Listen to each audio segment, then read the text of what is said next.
আমি আগেই বলেছি মাংস ছাড়া আমাদের ভাত যাবে না। আজকে কতগুলো আইটেম, সবজি, আলু সিদ্ধ, তার সাথে আবার মাংস। তোমরাই ভাবো, আজকের দিনটা হচ্ছে বুধবার। এই বুধবারের দিনটা আমরা নিরামিষ খাই, কিন্তু আমাদের ছেলেবেলারা এই দিনটাও নিরামিষ খেতে চায় না। ওরা নিজের পয়সা দিয়ে ভাই 1 কেজি মাংস নিয়ে এসেছে।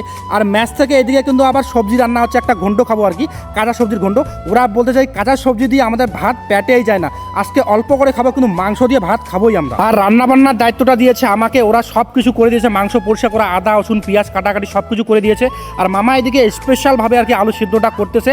আর এদিকে আমার রান্নাবান্না কমপ্লিট, এখন শুধু খাওয়ার পালা। আমাদের রান্না করার জন্য গ্যাস আছে, তবু আমরা খড়ি দিয়ে রান্না করতেছি। কারণটা হচ্ছে আমাদের এখানে একটা সুপারভাইজার ভাই খুবই টেরা, পার্সোনাল জিনিস কোনো যদি গ্যাসে রান্না করো উল্টাপাল্টা কথা বলে। ভাই নিজের খাইয়ে দিয়ে ভাই ওর উল্টাপাল্টা কথা কেন শুনতে যাবো, এই জন্য আমরা খড়ি দিয়ে রান্নাবান্না করি। যাই হোক, এদিকে সবাইকে সমানভাবে ভাত, সবজি, মাংস, আলু সিদ্ধ দেওয়ার পর সবাই একসাথে খাওয়া দাওয়া করতেছি। খাওয়া দাওয়া শেষ, এই যে সামনে দেখতে পাচ্ছ এটা আমার বিছানা, এখানে এখন ঘুমাবো। আর কালকে ভোর 5টায় উঠতে হবে। Bye bye, good night.